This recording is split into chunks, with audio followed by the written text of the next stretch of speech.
Olá, eu sou o Walter Guimarães e ainda bem que você é você.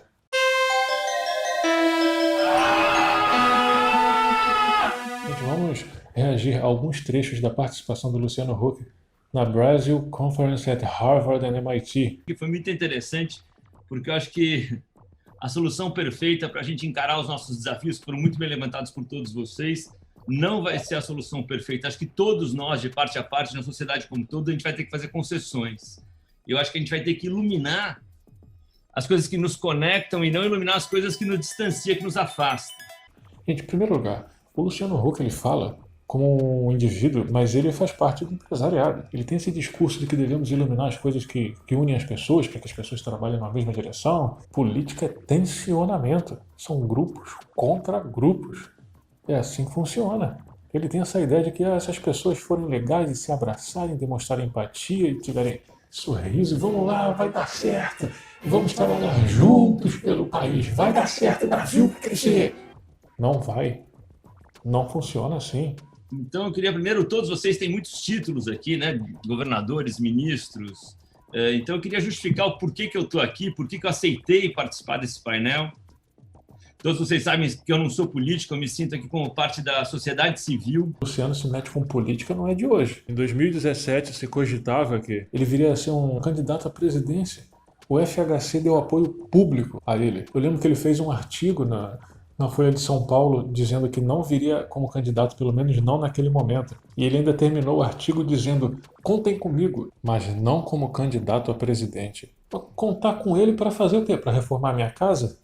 Reformar meu carro e colocar outro carro no lugar? Mesmo com alguém que tem viajado o país nesses últimos 21 anos, que tem visto os problemas do dia a dia, olhando no olho do olho das pessoas mesmo. Olhando no olho do olho das pessoas.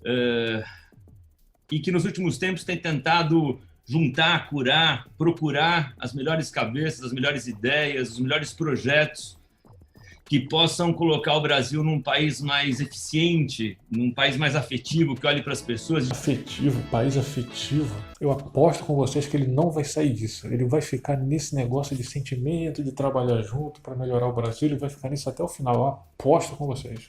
De maneira nenhuma como um projeto pessoal ou partidário. Eu acho que eu sou parte da sociedade civil que é mesmo dar cara a tapa, que quer participar do debate, de kimono aberto, que tente trazer soluções e projetos para os nossos problemas. Tá, mas quais são os problemas para os quais você quer solução? Porque com esse grupo que está aí, falando hipoteticamente, com esse grupo que está aí, você acha que você teria solução para esses mesmos problemas? É o quê? Superlotação das cadeias? Pouca cadeia ou a gente prende muita? Vão tentar mexer na paridade de preços com dólar? Os preços da Petrobras? Vão querer lidar aí com os investidores que ganharam 100 bilhões na última leva? Vocês vão ter coragem de montar um projeto de educação onde a escola seja mais crítica e prepare a pessoa para o mundo e não para o mercado de trabalho? Então, acho que, como vocês colocaram aqui, o Brasil precisa de um projeto, isso é claro. Tá? E no protagonismo atual, da política atual, não tem projeto. Ele cagou pro PND do Ciro. Eu só estou enxergando narrativas e discursos que olham muito para o Brasil do passado, né? Que vem o país pelo retrovisor, que tem muita dificuldade de olhar para frente, ao invés de iluminar, fica se vangloriando do passado. Isso não acho que seja bom. Eu acho que para curar as feridas que estão abertas hoje no Brasil, a gente não adianta pensar com a cabeça do século passado, a gente de verdade tem que olhar para frente com novas ideias, com os problemas que vêm pela frente, com as oportunidades que vêm pela frente. É óbvio que ele está se referindo aos governos do PT, só que ele tem que falar assim, meio com esse certo cuidado, de forma subjetiva, porque o Haddad está ali, ele faz parte do fórum. Essa porra não é um ringue de boxe. Para um cara que diz que não tem interesse em política, que é só um indivíduo da sociedade civil que está ali. E acho que aqui nesse grupo, e esse grupo ampliado, a gente vai ter que deixar de lado as nossas vaidades e exercitar a nossa humildade.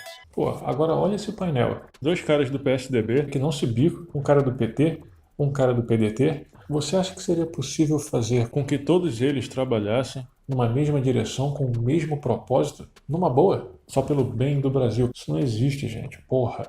Entender que, mesmo com o enorme potencial desse país, o Brasil não deu certo. O Brasil não deu certo para quem? O ano da explosão da pandemia, 2020. O Brasil ganhou 20 novos bilionários, cara. Outros surgiram de lá para cá. Nós agora temos 10 milhões de desempregados, 40 milhões de trabalhadores na informalidade e 33 milhões de famintos. Então eu fico com duas perguntas. Por que o Brasil não deu certo para tanta gente e por que ele deu certo para tão pouca gente?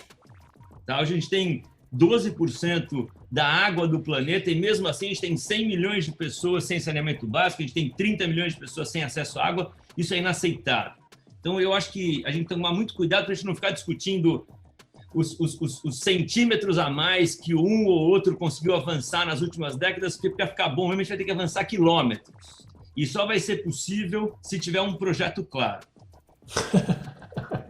Cagou pro projeto do Ciro de novo. PND? PND?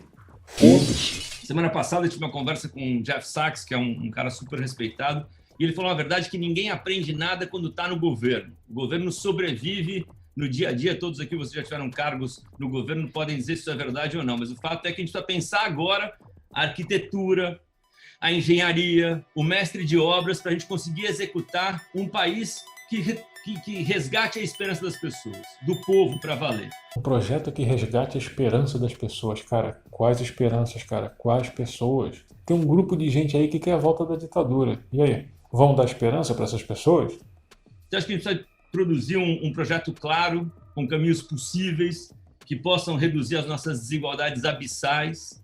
Acho que o Ciro colocou no começo aqui, a gente tem 125 milhões de brasileiros se alimentando mal, boa parte deles passando fome, num país que alimenta hoje 1 bilhão de pessoas todos os dias, mundo afora. Como é que a gente pode ter fome ou não capacidade de se alimentar direito aqui dentro? A gente precisa de um país que entenda que o mundo é digital. A gente tem hoje uma sociedade digitalizada, tem mais aparelho celular ligado do que brasileiro, num governo ainda muito analógico, numa educação analógica. A gente precisa pensar na tecnologia para todos. Aqui ninguém consegue viver sem conexão. Então, se a gente não consegue viver sem conexão, por que o coleguinha ao lado deveria poder?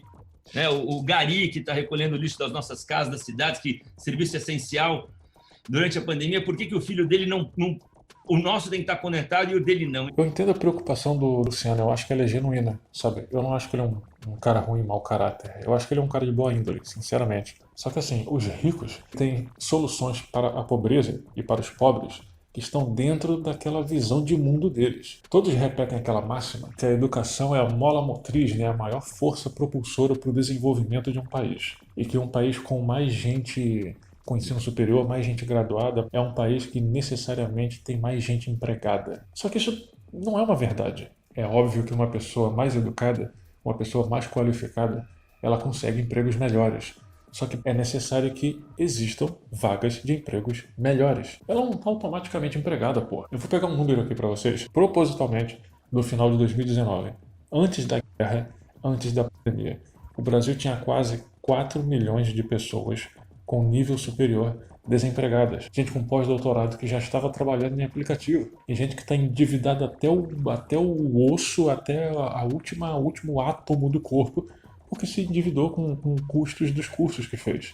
Não adianta investir pesadamente só em educação, porque a educação sozinha não gera emprego. Sem emprego, não há melhoria de vida, não há melhoria social, não há melhoria real.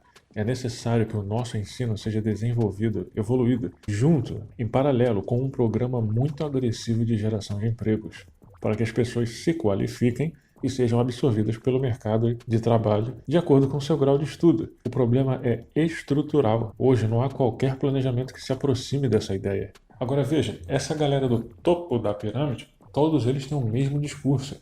Ah, a minha empresa gerou 50 mil bolsas de estudos para que os pobres se desenvolvam, tenham uma chance melhor na vida. E tem um discurso mais novo, que é o discurso do empreendedorismo. Você é o único responsável por ter um emprego, por ter uma atividade. Se você tá na merda, se você tá pobre, se você tá passando fome, é porque você não se esforçou bastante. Como se não existisse um problema estrutural. Trabalhe enquanto os outros dormem. Eu deixo uma pergunta aqui para vocês. Por que todos eles assumem esses discursos? Você já viu donos de conglomerados, sócios de uma grande empresa, bilionários? Você já viu alguma dessas pessoas falando assim: olha, a gente vai ter uma reunião com o governo porque nós queremos gerar mais empregos, mas está difícil. Já viu alguma dessas pessoas reclamando que quer gerar mais emprego, mas não consegue? Você já viu isso alguma vez na sua vida? Eu não lembro. Então, eu acho que a gente precisa de um projeto que gere oportunidade para as pessoas, para os jovens, independente do CEP, sabe? Essa loteria cruel do CEP que a gente vive hoje, o lugar que você nasce determina o lugar que você vai morrer. Que bosta, né? Loteria de CEP. Eu entendi o que ele quis dizer, mas as figuras que ele usa, nossa senhora. A gente precisa de um projeto para os empreendedores, não só a Faria Lima ou os bairros ricos do Brasil afora, mas o empreendedorismo na base da pirâmide, nas favelas, nas comunidades. Um projeto que fale de verdade com um verdadeiro tripé econômico brasileiro, que é Uber, bolo de pote e venda de cosméticos. Que essa que é a realidade do povo. Tripé econômico, Uber, bolo de pote e venda de cosmético.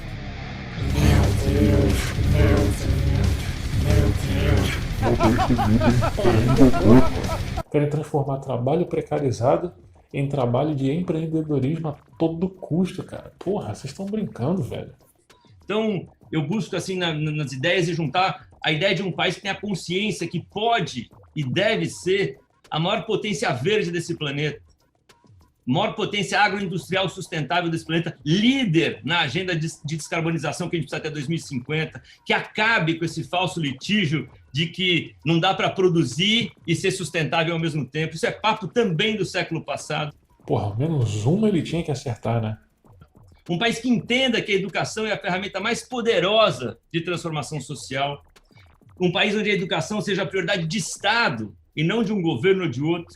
Acho que vocês sabem todos melhor do que eu, não falta dinheiro nessa área, não falta cimento, não falta tijolo, tem escola, tem professor, tem aluno. O que falta é valorizar esse processo todo. Tem escola, tem professor, tem aluno. Não falta cimento, não falta tijolo. Esse moleque tá falando, Julinho. Tira esse moleque do grupo, Julinho! Tira ele! Que merda, hein? De dar inveja a Paulo Guedes. Foda-se pra você. Um projeto em execução de educação de verdade no Brasil. Sabe, o Dória falou aqui, eu adoro isso, fiquei pensando aqui, fiquei tentando lembrar o nome do ministro da Educação, acho que só se a gente for no Google, né? Acho que tem até um bom ex-ministro da Educação aqui, acho que o Haddad deve ter pensado também, não sei nem se ele sabe quem é o nome do ministro, mas enfim. E mandou bem agora, hein? Porra, olha lá. Então, eu estou aqui como cidadão ativo, que quer fazer parte do debate, que vai estar no debate, eu quero contribuir, eu não quero confundir. Ih, voltou pro discurso. Porra. Não existe salvador da pátria, não existe uma solução individual. Salvador da pátria, é claro que ele está negando o Bolsonaro, né? Todo mundo sabe que ele é terceira via, né? Third wayer. Ele ia votar no Dória, é certo, né? Agora ele vai ficar com o Ciro ou com a Tebet, mais provável com a Tebet. Ele sempre foi visto aí às voltas com gente do PSDB e às vezes apagando foto com eles, né? E só a gente vai ter um projeto verdadeiro se a gente deixar as nossas vaidades em casa e aceitar estar hoje aqui nesse painel, um painel tão relevante, é realmente para provocar a todos que a gente ilumine um caminho para o Brasil. Pô, você tá nesse painel para provocar, mas para provocar o quê, cara? Você tá só margeando os políticos ali, agradando todo mundo.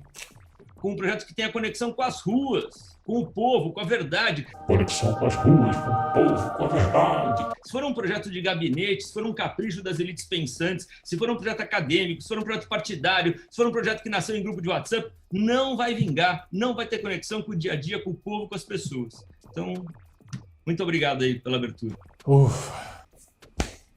Acabou. Quase 10 minutos de discurso, mais do mesmo, coisa que a gente já viu em um monte de lugar igual, e tudo ali com muito cuidado para não pisar no calo de ninguém. Agora, pelas coisas que ele diz e com a forma que ele diz, eu tenho muita dúvida se ele é um cara completamente inapto para a política ou se ele está no caminho certo. Bom, gente, chegamos ao final do vídeo, espero que você tenha gostado desse react. Deixa aí o teu like, se inscreve no canal, me segue lá no Insta e comenta. Faz um comentário que assim você me ajuda no engajamento e eu produzo mais conteúdos como esse. E muito obrigado pela tua companhia e até o próximo vídeo. Tchau!